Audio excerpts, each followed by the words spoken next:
Hello there, I'm Lindsay, standing beside the D-Series Ford, finally finished after a long waiting time.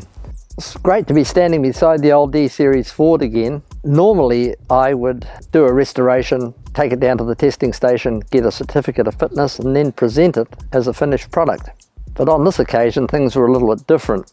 The D-Series was finished about 2 years ago. Well, it's not quite finished. There are a few things like floor mats to go in it yet, and a few finishing touches.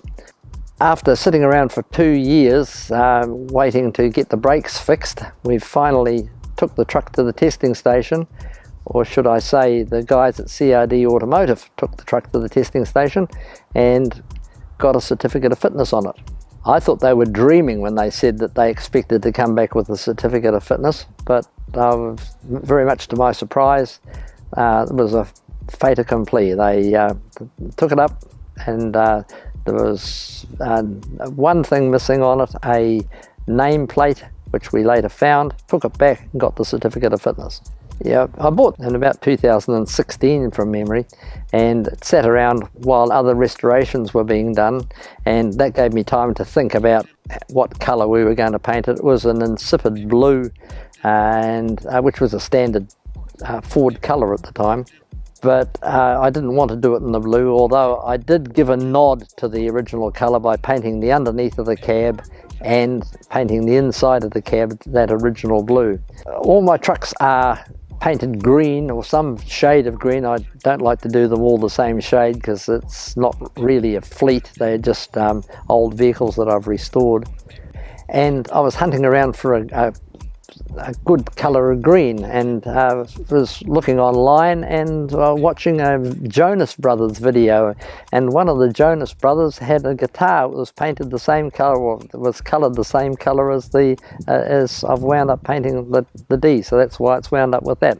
I'm quite happy with it, and we had sign writing to match it on it, so it's made the truck look as smart as we possibly could.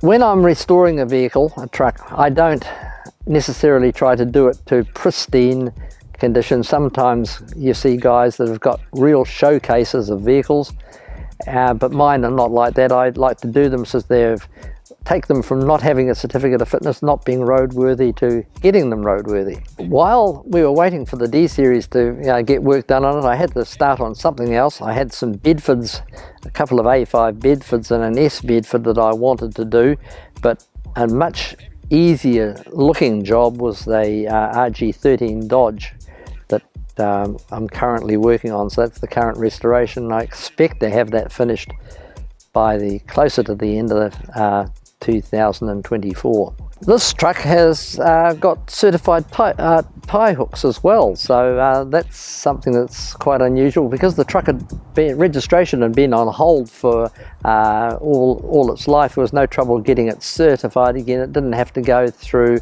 a VIN, and because the nameplate on the side of the tray is in good condition, the hooks are legal to tie a load to.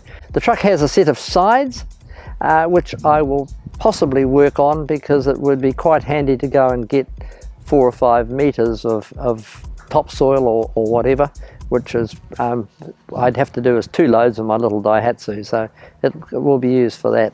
It's the 5th restoration I've done since about 2012, and I would have liked to have carried on doing this, but it's getting quite expensive to every time you get a truck with a certificate of fitness, it's about nearly $300 every 6 months to get it through a certificate now, and it's just prohibitive. So I'm probably going to have to call time once I've finished the next restoration number 6 of the Dodge. My fleet numbering system is a bit weird. It's based around my K Bedford being fleet number 14, and the D-Series turned out to be fleet number 17, and the Dodge is going slightly down below that. It's fleet number 10. It hasn't any real relevance to anything, but it's just a bit of fun.